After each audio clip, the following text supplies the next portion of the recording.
বিশেষ করে এই দেশের যুবক যুবতীদের দিকে কুনজর দেওয়া হয়েছে। কিভাবে আমাদের প্রজন্মগুলোকে ইসলাম থেকে বিমুখ করা যায়, ইসলাম মুক্ত প্রজন্ম তৈরি করা যায়, ইসলাম মুক্ত ডাক্তার তৈরি করবে, ইসলাম মুক্ত খেলোয়াড় তৈরি করবে, ইসলাম মুক্ত রাজনীতিবিদ তৈরি করবে, ইসলাম মুক্ত ব্যবসায়ী তৈরি করবে, বিচারক তৈরি করবে।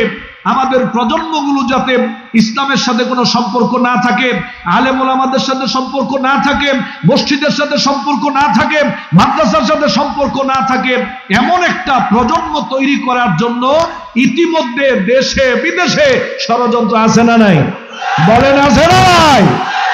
এই ষড়যন্ত্রের মোকাবেলা যদি আমরা না করতে পারি, এই ষড়যন্ত্রের মোকাবেলা যদি আমরা না করতে পারি, এমন একটা প্রজন্ম তৈরি হচ্ছে যেই প্রজন্ম আপনার সন্তান আপনাকে চিনবে না, আপনার সন্তান তার বাবা মাকে চিনবে না, আপনাদেরকে অপমান করবে, লাঞ্ছনা করবে, সমাজের মানুষ তার দ্বারা ক্ষতিগ্রস্ত হবে। একটা অমানুষ হিসেবে আমার সন্তানগুলোকে তৈরি করার জন্য ওরা চেষ্টা করতেছে। এই জন্য আমরা যদি আমাদের জায়গায় থেকে সচেতন না হই, সোচ্চার না হই, ইসলামের বিরুদ্ধে, মুসলমানদের বিরুদ্ধে এই দেশকে নিয়ে গভীর ষড়যন্ত্র করা হচ্ছে। এই জন্য আমাদেরকে পারিবারিকভাবে সচেতন হওয়া লাগবে, সামাজিকভাবে, রাষ্ট্রীয়ভাবে আমাদের সচেতন হওয়ার দরকার আছে না নাই? বলেন দরকার আছে না নাই? এই দেশকে নিয়ে চক্রান্ত হচ্ছে, এই দেশের মুসলমানকে নিয়ে চক্রান্ত হচ্ছে, এই দেশের মুসলমানদেরকে নিয়ে, এই দেশের ইসলামকে নিয়ে গভীরভাবে চক্রান্ত করা হচ্ছে। এই গভীর চক্রান্তের মোকাবেলা করার জন্য আমি দুইটা পদ্ধতির কথা বলবো। কিভাবে আমরা এই চক্রান্তের মোকাবেলা করতে পারি, দুইটা পদ্ধতির কথা বলবো। একটা পদ্ধতি হচ্ছে পারিবারিক সচেতনতা। একটা পদ্ধতির নাম কি কন? পদ্ধতির নাম কি? পারিবারিক সচেতনতা। পারিবারিক সচেতনতা ছাড়া এই ষড়যন্ত্রের মোকাবেলা করা সম্ভব নয়। দ্বিতীয় পদ্ধতি হচ্ছে সামাজিকভাবে ঐক্যবদ্ধ হওয়া। মুসলমানরা ঐক্যবদ্ধ হয়ে যাবে অন্যায়ের বিরুদ্ধে। এই দেশকে নিয়ে যে ষড়যন্ত্র চলতেছে, এদেশের ইসলাম মুসলমানদেরকে নিয়ে যে ষড়যন্ত্র চলছে, ওই ষড়যন্ত্রের বিরুদ্ধে এই দেশের মুসলমানদেরকে ঐক্যবদ্ধ হওয়ার দরকার আছে না নাই? ঐক্যবদ্ধ হওয়ার দরকার আছে না নাই? আজকে আমরা আহলে হাদিস, আমরা হানাফি, আমরা চরমনাই, আমরা জামাতে ইসলাম, আমরা সুন্নি, মুসলমানদের ভিতরে আজকে আমরা বিভিন্ন দলে উপদলে বিভক্ত হয়ে আছি। কেউ কারোর সাথে বসতে চাই না, কেউ কারোর সাথে কথা বলি না, কেউ কারো প্রোগ্রামে যেতে চাই না। আমাদের ভিতরে আমাদের শক্তিগুলোকে বিভিন্ন দলে উপদলে ওরা বিভক্ত করে ফেলেছে, আর মাঝখান দিয়ে ওরা আমার দেশটাকে নিয়ে যাচ্ছে। ঠিক কিনা কন? একটা গল্প বলি, শোনেন। রাত্রিবেলায় খাবার দাবার খেয়ে স্বামী খাটের মধ্যে শুইতে গেল। তো খাটের মধ্যে শুয়ে স্ত্রীকে বলল, তুমি মশারিটা টানিয়ে দাও, আমি ঘুমিয়ে যাই। স্ত্রী বলল, আমি মশারি টানাইতে পারবো না, মশারি তুমি টানিয়ে নাও। স্বামী বলতেছে, আমি পারবো না, মশারি তুমি টানাও। স্ত্রী বলতেছে, সারাদিন অফিস করে ক্লান্ত, আমি মশারি টানাইতে পারবো না, মশারি তুমি টানিয়ে নাও। এক কথায় দুই কথা। স্বামী বলতেছে, তাহলে কাজ করো, চলো আমরা একটা বাজি ধরি, যে আগে কথা বলবে সেই মশারি টানাবে, যে আগে কথা বলবে সেই মশারি টানাবে। এই কথা বলে খাটের এক পাশে স্বামী শুয়ে গেল, এক পাশে স্ত্রী শুয়ে গেল। দুইজনে মিলে ফেসবুক চালাচ্ছে, লাইট জ্বালানো। হঠাৎ করে ঘটনাক্রমে ওই দিন ডাকাত ওই বাড়িতে প্রবেশ করেছে। ডাকাত এসে দরজার মধ্যে নাড়াচাড়া করে ভিতর দিক দিয়ে একটু চুপি চুপি দেখে যে এক পাশে একটা পুরুষ ঘুমাচ্ছে, আরেক পাশে মহিলা ঘুমাচ্ছে।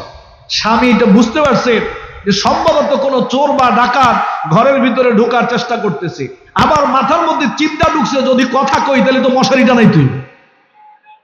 কথা কইলে কি টানাইতে হইব? মশারি টানাইতে হইব। এই চিন্তা করে স্বামী কিছু বলে না। স্ত্রীও দেখতেছে সম্ভবত কোনো ডাকাত চোর ঘরে ঢোকার জন্য চেষ্টা করতেছে, আবার চিন্তা করতেছে কথা বলে তো মশারি টানাইতে হইব। এই জন্য স্বামীও কিছু বলে না, স্ত্রীও কিছু বলে না। ডাকাত খুব সুন্দর করে দরজা কাটলো, কেটে ঘরের ভিতরে প্রবেশ করলো। দেখে যে লাইট জ্বালানো, স্বামী স্ত্রী শুয়ে আছে, ডাকাতের দিকে তাকানো। দেখে যে কিছু বলে না, কারণ স্বামী চিন্তা করে কথা বললেই তো মশারি টানাইতে হবে, স্ত্রীও চিন্তা করে কথা বললেই তো মশারি টানাইতে হবে। স্বামীও কিছু বলে না, স্ত্রীও কিছু বলে না। এবার ডাকাত ঘরের ভিতরে ঢুকে খাবার দাবার যা ছিল খুব মজা করে পেট ভরে খাইছে। স্বামী স্ত্রী কিছুই কয় না, যদি মশারি টানার লাগে। এবার সুকেশ আলমারি বের করলো, এই সুকেস আলমারি খুলে যত স্বর্ণ টাকা অলংকার যা ছিল সব কিছু বস্তাবন্দি করলো। স্বামী মনে মনে কয়, মশারি টানানোর ভয়ে আজকে কিছুই বলতে পারতেছি না, তুই মজা করে ডাকাতি করে সব নিয়ে যাচ্ছিস। স্ত্রীও চিন্তা করে, আমার সব গহনা নিয়ে যাচ্ছে, আমার মাথার মধ্যে চিন্তা, কথা কইলে তো মশারি টানাই তুই। এবার ডাকাত খুব মজা করে চুরি টুরি করে ডাকাতি করে সব কিছু নিয়ে গেল। স্বামী স্ত্রী চুপ রইল। কিসের ডরে?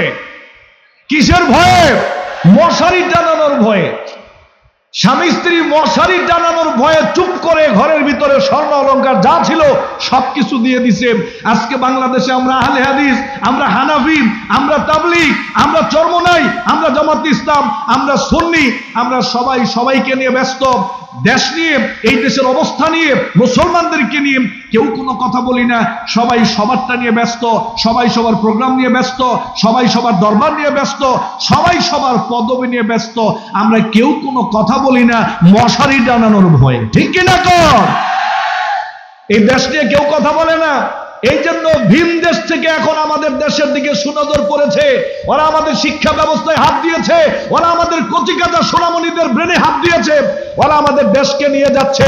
এই দেশের ভিতরে কিভাবে আপনার অমুসলিমদের চিন্তা চেতনা, কৃষ্টি কালচার সবগুলো কিভাবে এই দেশের মধ্যে প্রতিষ্ঠিত করা যায়, ওরা আমাদের দেশকে তাদের মতো করে সব কিছু গঠন করছে। আর আমরা মশারি টানানোর ভয়ে কেউ কোনো কথা বলি না। ঠিক কিনা বলেন? এই দেশে আহলে হাদিসের বড় বড় প্রোগ্রাম হয়, এই দেশে জামাত ইসলামের বড় বড় প্রোগ্রাম হয়, এই দেশে চরমনাইর বড় বড় প্রোগ্রাম হয়, সুন্নিদের বড় বড় প্রোগ্রাম হয়, তাবলীগের বিশাল বড় ইজতেমা 2 দফায় হয়। আমাদের আলাদা আলাদা শক্তিগুলো যদি একই সুরে, একই গাথায় গাঁথুনি হয়ে আমরা যদি একটা প্ল্যাটফর্ম হয়ে এই দেশের ইসলাম নিয়ে, মুসলমান নিয়ে, ষড়যন্ত্র নিয়ে কথা বলতে পারতাম, এই দেশকে নিয়ে শয়তানি করা যেত। মূলত আমরা দায়ী, আমরাই দায়ী। কারণ হলো, সব শোনেন, ভালো করে শোনেন, ঐক্যবদ্ধ ইমানি শক্তির পরে সবচাইতে বড় শক্তি হচ্ছে মুসলমানদের ঐক্যবদ্ধতা। ভালো করে বুঝেন। আপনারা হিজরাদের নাম শুনছেন? হিজরা চিনেন না? এই যে দেখবেন যে কোন পরিবারে যদি বাচ্চা হয়, হিজরা চলে আসে। কেমনে যে খবর পায় আল্লাহ ভালো জানে। বাসায় গিয়ে চলে যায়, 5,000 10,000 টাকা নিয়ে যায়। আচ্ছা, এই যে আপনারা এখানে বসে আছেন, বলেন তো হিজরাদেরকে কি আমরা কিছু বলতে পারি? কেন পারি না? তারা ঐক্যবদ্ধ। একজনকে আপনি কিছু বইলে দেখেন, ঘন্টা খানেক সময় লাগবে না, 200-250 হিজরা আপনার বাসা ঘেরাও করে ফেলবে। তাহলে হিজরারা সংখ্যায় কম, কিন্তু তারা ঐক্যবদ্ধ, এটা তাদের শক্তি। হিজরারা সংখ্যায় কম কিন্তু তারা ঐক্যবদ্ধ। এই জন্য আমরা মুসলমানরা অনেক সংখ্যায় বেশি হলো, গ্রামে গঞ্জে মানুষ বেশি হলো, আমরা তাদেরকে কিছু বলতে পারি না, কারণ আমরা ঐক্যবদ্ধ নয়। তারা সংখ্যায় কম হওয়ার কারণে, ঐক্যবদ্ধ হওয়ার কারণে তাদেরকে কিছু বলা যায়। সরকারও তাদের ভয় পায়, পুলিশ প্রশাসন এদেরকে ভয় পায়, কারণ তারা ঐক্যবদ্ধ। মৌমাছি চিনেন? মৌমাছি চিনেন? একটা মৌমাছিকে টার্গেট করে ঢিল মারবেন, আপনি কিন্তু একটা মৌমাছিরে মারছেন, ও যখন আপনার দৌড়ানি দিবে, একা আসবে না, সব নিয়ে আসবে। মৌমাছিকে মানুষ ভয় পায় কেন? তারা ঐক্যবদ্ধ।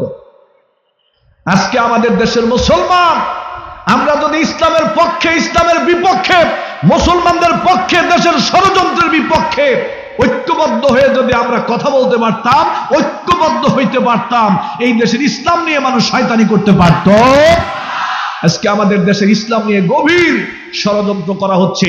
এই জন্য এই যে আজকে অনলাইনে গতকালকে এটিএন টিভির একটা নিউজে দেখলাম, এক ব্যক্তি বলতেছে, বাংলা ভাষার জন্য আমরা জীবন দিয়েছি, স্বাধীন হয়েছে, এই বাংলা ভাষায় আমরা কথা বলবো, আমাদের মায়ের ভাষা।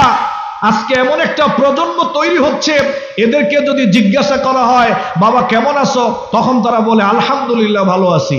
তারা বলে আলহামদুলিল্লাহ, অথচ বলার কথা ছিল হ্যাঁ আমরা ভালো আছি। এইটা না বলে বলে যে আলহামদুলিল্লাহ। কথায় কথায় বলে আলহামদুলিল্লাহ, কথায় কথায় বলে মাশাআল্লাহ, কথায় কথায় বলে সুবহানাল্লাহ, কথায় কথায় বলে শুকরিয়া, কথায় কথায় বলে জাযাকাল্লাহ, কথায় কথায় বলে মাশাআল্লাহ। এই জন্য বাংলা ভাষার জন্য আমরা জীবন দেই নাই। নাউযুবিল্লাহ। আমরা বলে দেশে আরবি চালু করে দিয়েছি, আলহামদুলিল্লাহ এটা আরবি, সুবহানাল্লাহ, মাশাআল্লাহ, জাযাকাল্লাহ, এগুলা আরবি, এগুলা আমরা চালু করে দিয়েছি। আর নাকি বাংলা ভাষার জন্য জীবন দিয়েছে, এটা নাকি বৃথা। নাউযুবিল্লাহ। আলহামদুলিল্লাহ। এটা কি আমাদের নিজস্ব সম্পদ না আল্লাহর পক্ষ থেকে পাওয়া? মাশাআল্লাহ। এটা কার? জাযাকাল্লাহ কার? সুবহানাল্লাহ কার? আল্লাহ তাআলা। এভাবে করে ইসলামকে নিয়ে গভীর ষড়যন্ত্র চক্রান্ত হচ্ছে। এই জন্য আপনাদেরকে বলি, পারিবারিকভাবে সচেতন হন। ওরা আপনার সন্তানকে জাহান্নামের দিকে নিয়ে যাওয়ার জন্য দায়িত্ব নিয়েছে। ভালো করে শুনুন, মাদেরকে বলছি, বাবাদেরকে বলছি, ওরা আপনার সন্তানকে জাহান্নামে নিয়ে যাওয়ার জন্য দায়িত্ব নিয়েছে। আপনার সন্তানকে ওরা গোমরা বানানোর জন্য দায়িত্ব নিয়েছে, পথভ্রষ্ট বানানোর জন্য ওরা দায়িত্ব নিয়েছে। এখন ওদের দায়িত্ব, ওরা জাহান্নামে নিয়ে যাবে, আর আপনার দায়িত্ব হলো আপনার সন্তানদেরকে জান্নাতের দিকে নিয়ে যাওয়ার জন্য চেষ্টা করবেন। সুবহানাল্লাহ। আল্লাহ রাব্বুল আলামিন বললেন, ইয়া আইয়ুহাল্লাযীনা আমানু কু আনফুসাকুম ওয়া আহলিকুম নারা। দুনিয়ার মানুষ ভালো করে শোনো, তোমরা যারা ঈমান আনয়ন করেছো, আল্লাহকে ভয় করে চলো, নিজেরা নিজেদেরকে জাহান্নামের আগুন থেকে বাঁচাও, বাঁচানোর চেষ্টা করো। আর নিজেরা জাহান্নামের আগুন থেকে বাঁচার চেষ্টা করলেই হবে না, বরং তোমার স্ত্রী, সন্তান, ছেলে মেয়ে যারা আছে, ওই মানুষগুলোকেও জাহান্নামের আগুন থেকে বাঁচাও। নিজেরা জাহান্নামের আগুন থেকে বাঁচো, বাঁচার চেষ্টা করো। শুধু নিজেরাই জাহান্নামের আগুন থেকে বাঁচার চেষ্টা করলে হবে না, বরং তোমার স্ত্রী, সন্তান, ছেলে মেয়ে যারা আছে, ওই মানুষগুলোকেও জাহান্নামের আগুন থেকে বাঁচানোর চেষ্টা করো। নির্দেশটা কার? বলেন, নির্দেশটা কার? আল্লাহ রাব্বুল আলামিন নির্দেশ করেছেন। কিন্তু